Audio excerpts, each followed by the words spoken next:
Bonjour à toutes et à tous et bienvenue dans cette vidéo Magic de A à Z. Cette vidéo est la dernière vidéo concernant la structure d'un tour à Magic. Pensez à vous abonner pour plus de contenu MTG.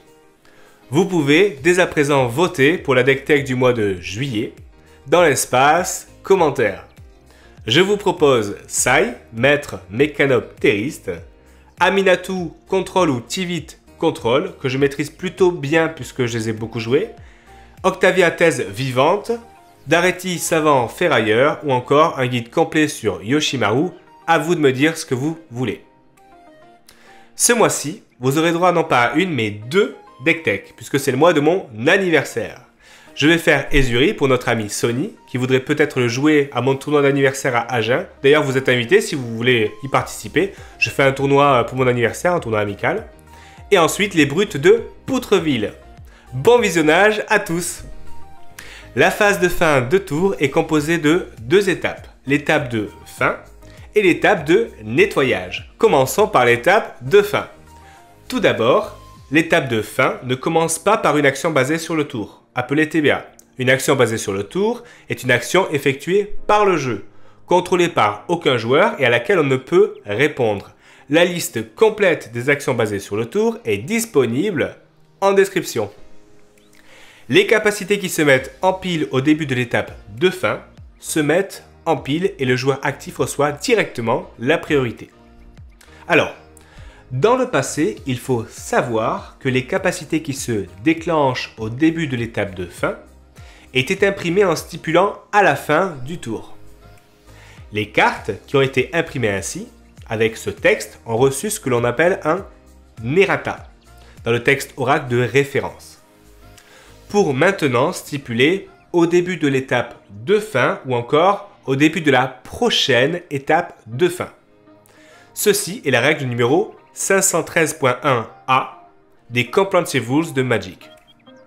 Si un permanent avec une capacité qui se déclenche au début de l'étape de fin entre sur le champ de bataille pendant cette étape, la capacité ne se déclenchera pas avant l'étape de fin du prochain tour.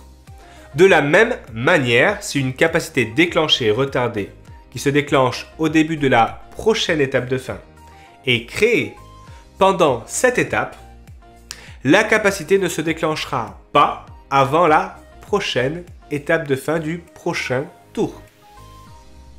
En d'autres termes, l'étape de fin ne retournera jamais en arrière pour que ses capacités se mettent dans la pile.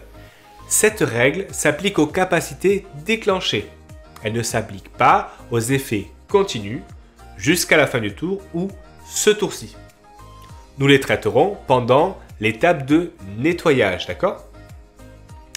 Quand les capacités sont résolues, le joueur actif reçoit la priorité pour lancer des sorts ou encore activer des capacités. Quand la pile est vide et que chaque joueur a passé la priorité, nous passons à l'étape suivante. En d'autres termes, si je lance Sépulcre apparente à l'étape de fin de mon adversaire pour réanimer un archonte de la cruauté par exemple, la capacité déclenchée retardée de Sépulcre apparente ne se déclenchera pas avant l'étape de fin du prochain tour. Ce qui me permettra de jouer Aminatou à mon tour et d'utiliser sa capacité -1 sur mon archonte de la cruauté après avoir attaqué. L'archonte sera exilé et ensuite il sera renvoyé en jeu en tant que nouvel objet. Il ne sera plus affecté par les capacités déclenchées retardées de Sépulcre apparente. Cela ne fonctionne malheureusement pas avec le sort d'enchantement Nécromancie, qui pour une raison que j'ignore est la seule carte, à ma connaissance évidemment, qui était ratée de manière différente au début de la prochaine étape de nettoyage. Je me suis fait avoir plusieurs fois avec cette carte. Passons à l'étape de nettoyage. Cette étape commence par une TBA. Si la main du joueur actif contient plus de cartes que sa taille de main maximale, habituellement 7, il se défausse suffisamment de cartes pour réduire son nombre de cartes en main jusqu'à ce nombre. Ensuite, les actions suivantes arrivent simultanément. Toutes les blessures marquées sur les permanents, y compris les permanents hors phase, sont retirées et les effets continuent jusqu'à la fin du tour et ce tour-ci prennent fin en tant qu'action basée sur le tour qui n'utilisera donc pas la pile. Normalement, aucun joueur ne reçoit la priorité pendant l'étape de nettoyage. Donc, aucun sort ne peut être lancé ni aucune capacité ne peut être activée. Parfois, cette règle est sujette à exception.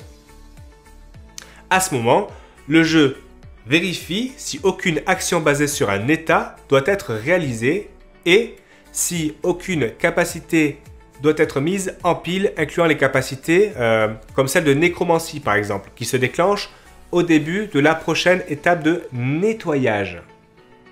Si de telles SBA sont réalisées ou de telles capacités se déclenchent, ensuite le joueur actif reçoit la priorité.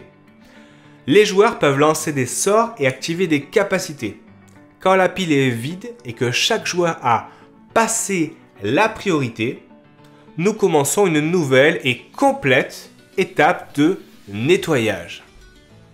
Cette phase est pour moi la deuxième phase la plus complexe du jeu. Et j'espère que vous pourrez l'appréhender plus clairement.